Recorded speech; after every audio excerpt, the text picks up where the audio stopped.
ஹரி ஓம் நமஸ்காரம். சென்னையிலேருந்து ஒரு 40 கிலோமீட்டர் தூரத்தில் இருக்கிற திருவனந்தை நித்திய கல்யாண பெருமாள் திவ்ய தேசம். இந்த க்ஷேத்திரம் பத்தி இன்னைக்கு பார்க்கலாமா? நம்ம க்ஷேத்திரங்களுக்கு காரண பெயர் உண்டு. திருவிடந்தைங்கிறதே திரு இட எந்தை, எந்தை என் தந்தை என் பகவான். இந்த க்ஷேத்திரத்துல திரு என்கிற மகாலட்சுமிய தன்னோட இடது மடியில ஏந்தின்னு இருக்கார் வராகமூர்த்தி.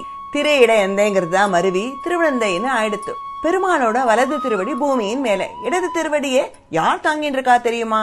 பொய்கை ஆழ்வார் பாசுரத்துல பாடியிருக்காரே, சென்றால் குடையாம் இருந்தால் சிங்காசனமாம் நின்றால் மரவடியாம். அந்த ஆதிசேஷனும் அவரோட மனைவியும் தான். முதல்ல ஸ்தல புராணம் பார்க்கலாம். மேகநாதன் ஒரு அசுரன், அவரோட மகன் பலி. தேவ அசுரர்கள் சண்டையின் போது அசுரர்கள் பலியிடம் உதவி கேட்டான். ஃபர்ஸ்ட் பலி ரெஃப்யூஸ்ட். அப்புறம் அசுரர்கள் தோத்து போயிட்டு திரும்பி வந்து உதவி கேட்கும் போது தவிர்க்க முடியல, போர்ல ஜெயிச்சுட்டான். ஆனா தேவர்கள் அதாவது நல்லவர்களை கஷ்டப்படுத்தினதுனால பலிக்கு தோஷம் ஏற்பட்டு பலி இந்த க்ஷேத்திரம் வந்து சமுத்திர ஸ்நானம் பண்ணி பெருமாளை நோக்கி தவம் பண்ணார். பெருமாள் அவருக்கு வராகமூர்த்தியா இங்க காட்சி கொடுத்து அவரோட தோஷத்தை நீக்கினார்.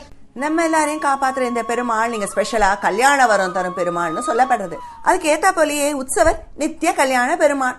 மாப்பிள போல அவர் கன்னத்துல மை போட்டு இருக்கும். பெருமாளுக்கு இந்த பெயர் எப்படி வந்தது அந்த சரிதான் பார்க்கலாம். காலவரிஷிக்கு 360 பெண்கள், எல்லோருமே ஸ்ரீதேவியின் அம்சம். இத்தனை பேருக்கு கல்யாணம் ஆகணுமேனு அவருக்கு பயம். அதனால இங்க வந்து பெருமாளை வழிபட்டு இருந்தார். பெருமாளும் எலிஜிபிள் பேச்சுலர் மாதிரி தினம் தினம் வந்து 360 பேரையும் கல்யாணம் பண்ணிண்டார். கடைசி நாள்ல 360 பேரையும் ஒரே நாச்சியாராக அகிலவல்லி தாயாராக மாற்றி ஏத்துண்டார். இங்க தாயார் கோமளவல்லி, அகிலவல்லி நாச்சியார். 360 பெண்கள் கல்யாணம் இதெல்லாம் சாத்தியமான மனசுக்குள்ள தோன்றது இல்லையா? நம்ம புராணங்கள்ல சாதாரண மக்களுக்கு பக்தி ஊட்டும் கதையா இருக்கும், ஆனா அதுக்குள்ள சூக்ஷ்மமான தத்துவம் இருக்கும்.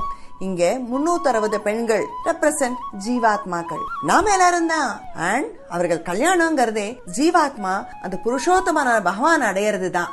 திருமங்கை ஆழ்வார் இங்க பெருமாளை பாடியிருக்கார். அப்ப இந்த கோவில் 8th செஞ்சுரிக்கு முன்னாடி ஆழ்வார் இங்க நாயிகா பாவத்துல பாடியிருக்கார். அவரோட இயற்பெயர் பரகாலன். நாயிகா பாவத்துல பரகால நாயகி தன்னோட பெண்ண நித்திய கல்யாண பெருமாளுடன் சேர்க்கிற பாவனையில பாடியிருக்கார். தலவிருஷம் புன்னை மரம். வெளிப்பிரகாரத்துல ரங்கநாதனும் ரங்கநாயகி தாயாரும் இருக்கா. இங்க தீர்த்தம் கல்யாண தீர்த்தம், வராக தீர்த்தம், விமானம் கல்யாண விமானம். இங்க எல்லாமே மங்களமானதுதான், சகல மங்களங்களையும் தரும்.